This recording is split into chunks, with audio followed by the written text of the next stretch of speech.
Hey guys and gals and YouTubers, welcome. This is Raven 2012. Welcome you to another mod showcase, or mod showing, or mod store, or whatever you want to call it. This is going to be just me showing my store of mods. So today we're going to check out the new Holland TF78, and like always, the link is going to be down in the description. Ooh. That didn't work out too well, that purchasing.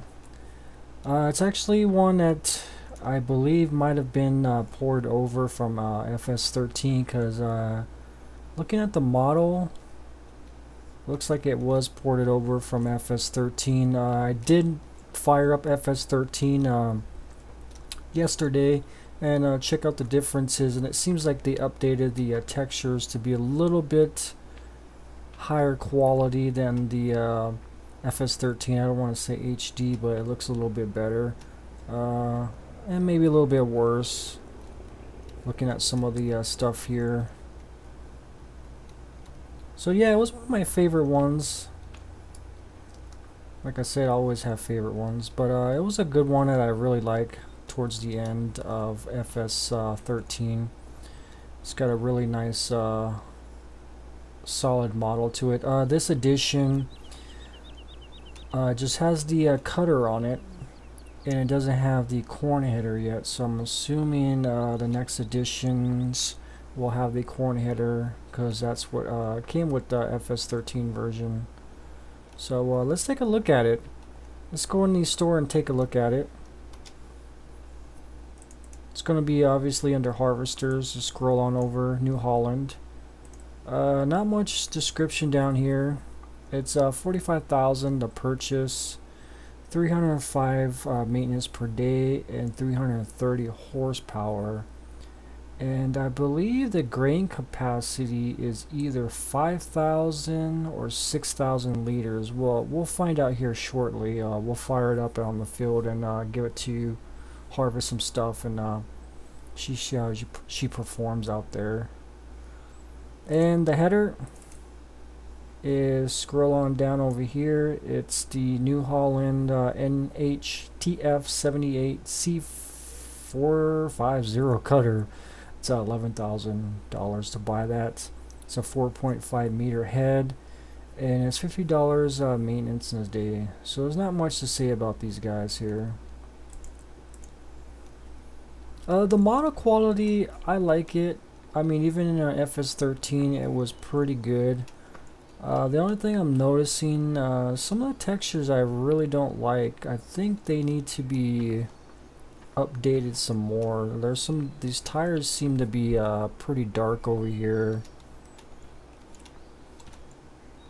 The bolts are kind of sticking out. Yeah, they don't seem like they're high quality textures if you get a close look at it. But regardless, it's still a pretty decent combine to check out. The inside seems to be the same from FS13. Your basic controls of the harvester. So let's fire it up here. So yeah, it's pretty loud. I had to turn up the game sound so you can hear it pretty good.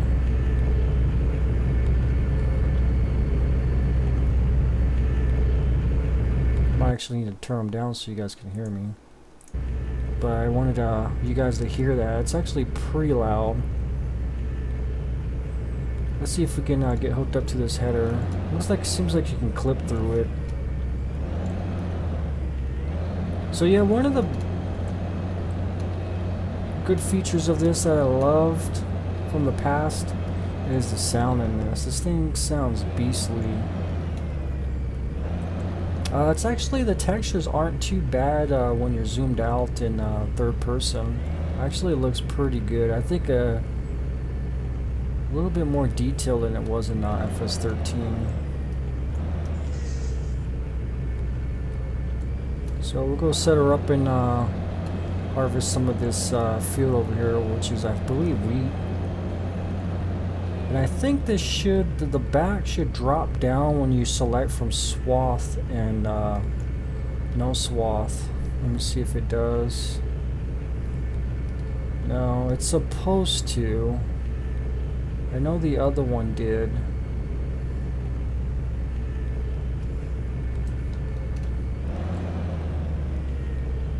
Maybe not. I'll have to look in FS13, but I swore that went down. We'll unfold it here. Not much to the grain tank. Turn auto combine off. And we'll go ahead and hire a worker.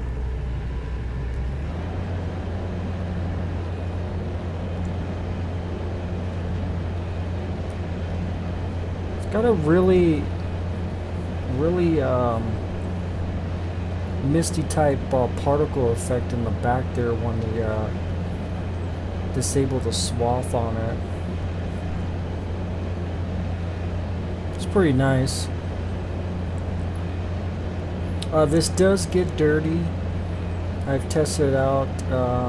It takes a little while, like some of the modded stuff. It takes a little bit longer than the stock stuff, but it does get dirty. It's got all your basic scripts. The lights do work. The beacon, looks like it's been updated to the newer one in FS15. Lights, they seem pretty good. Yeah, they seem pretty nice. Hazards, turn signals. So it looks like it's working pretty good. And the grain tank is filling up pretty good.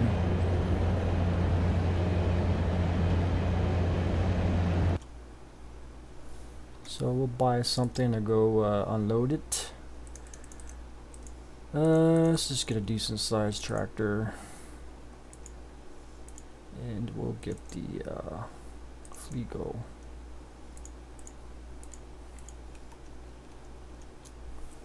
Just to show you guys, this actually unloads.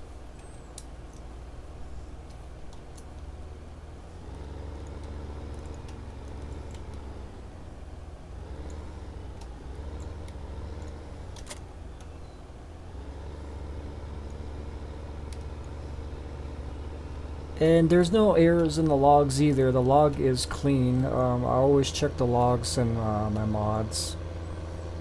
So it's good and clean. Normally there's a few. Look at it from the distance. It looks pretty decent. Like all that dust is kicking up. That might lag a little bit. I'm kind of noticing there is a little tiny bit of stutter. But it's not bad. I mean, if I'm running it on my old potato of a PC, I'm sure a lot of you guys can run it. But approaching it, it looks pretty good from the back here.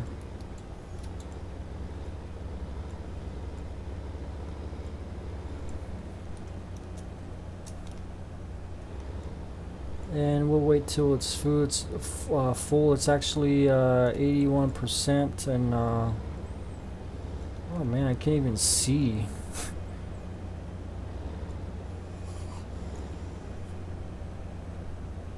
So it looks like we're going to be at 6,000 liters for this, 6 tons of grain capacity. So like I said, it came out a couple of weeks ago. Well, not a couple of weeks ago, a couple of days ago. So there's the grain capacity, 6,000. And it should unload. Just to verify it unloads, because that's something you got to test out with the mods too. And I highly recommend, if you guys do modding, if you do get mods that you don't see any videos on, definitely test them out. I mean, there's tons of mods out there, and there's a lot of people are trying to make videos on the mods, and most of the time the best ones out there right now usually have quite a bit of videos, but there's some that are just kind of slip past a lot of the YouTubers. So best thing to do is test them out. Best thing to do is actually make a test where, like I did here, and test it out. And test them out, especially if you do harvesters.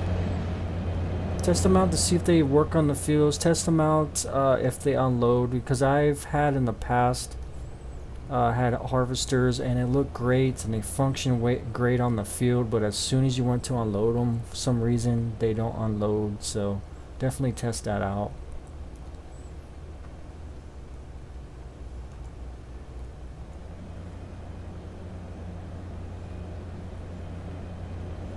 Looks like there's a little stutter effect on it, but it seems working pretty good. If you guys want to try it out, there's definitely the link's going to be down in the description. So alright guys, hopefully you'll like this mod. Hopefully you use it in your map. If you do or don't, it's not a big deal. So definitely check it out. I mean, it was worth a try. If you guys are looking for something a little bit older and you got that map style that's a little bit older, that's definitely a work for you. So definitely go check it out. I mean, I'm kind of like it, and I'm going to leave it in my mod folder, and definitely going to use it in my Let's Play. And obviously, if I have any problems down the road, I'll definitely let you know. So, alright guys, thanks for joining. Bye-bye.